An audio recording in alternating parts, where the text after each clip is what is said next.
You ever notice how every single time Meghan and Harry step out in public, the British media acts like they've just witnessed a solar eclipse? The shock, the awe, the breathless analysis. Oh my God, Meghan wore a dress. Harry smiled. The world is ending. Well, brace yourself because apparently Meghan Sussex and Prince Harry had dinner with Ed Sheeran at Soho House in New York, and judging by the media's reaction, you'd think this was some covert plot to overthrow the monarchy. Let's talk about what really happened, and more importantly, why it matters. Soho House isn't just some random celebrity hangout. For Meghan and Harry, it's sacred ground. That's where their love story began back in 2016, the place of their very first date. When People magazine reported that the couple had dinner there with Ed Sheeran, it wasn't just dinner, it was a full circle moment. It's symbolic, it's poetic, it's the universe winking and saying, look how far they've come. This isn't the stiff, silent palace environment where Harry once had to hide who he loved and Meghan had to be told to tone it down. This is their world now. Dim lights, laughter, good food, and friends who actually like them for who they are, not for their titles. It's the kind of scene that reminds you they're living on their own terms, not on the palace's timeline. You know it's a glow-up when you're dining at the same spot where it all started, this time with one of the world's biggest pop stars. And that brings us to their dinner companion, Ed Sheeran. You couldn't pick a more wholesome, grounded, beloved celebrity if you tried. He's the musical equivalent of a warm hug, and he's British, which makes this connection even more interesting. Ed's not some Hollywood random. He's a respected musician adored by fans and critics alike, a creative powerhouse who's collaborated with everyone from Beyoncé to Taylor Swift. He's the kind of guy tabloids can't touch because there's no scandal to exploit. So when he's spotted dining with Harry and Meghan, that's not just a casual outing, it's a statement. It says, real British talent doesn't hate Meghan Sussex. Real success doesn't require throwing shade at other people. You know the British press must have choked on their weak tea when they saw that headline, because they've worked overtime trying to isolate Meghan and Harry, pushing the narrative that Hollywood's tired of them or no one wants to be seen with them.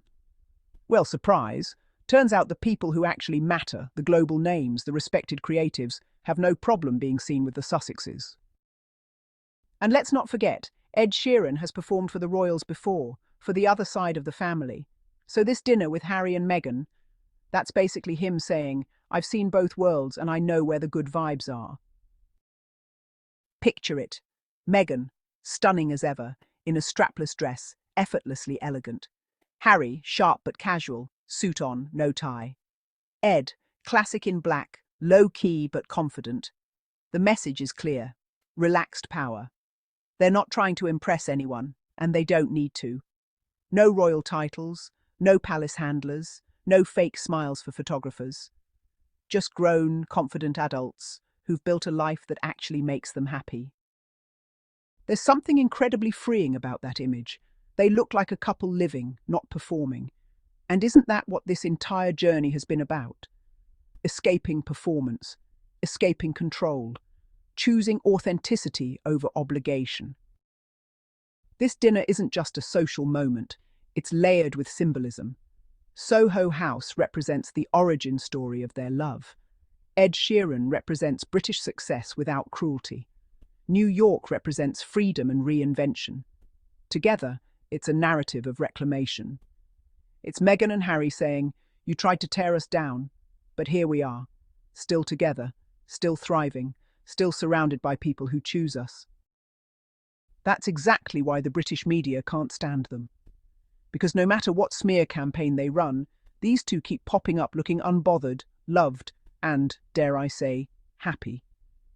Every photo, every event, every story about them exudes independence and peace, while the monarchy looks increasingly stuck in the past, scrambling to figure out how to seem relatable in the modern world.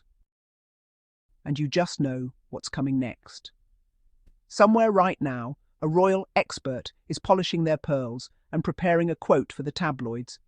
Meghan Sussex is desperate for attention. Prince Harry's trying to stay relevant. Ed Sheeran should be careful who he associates with.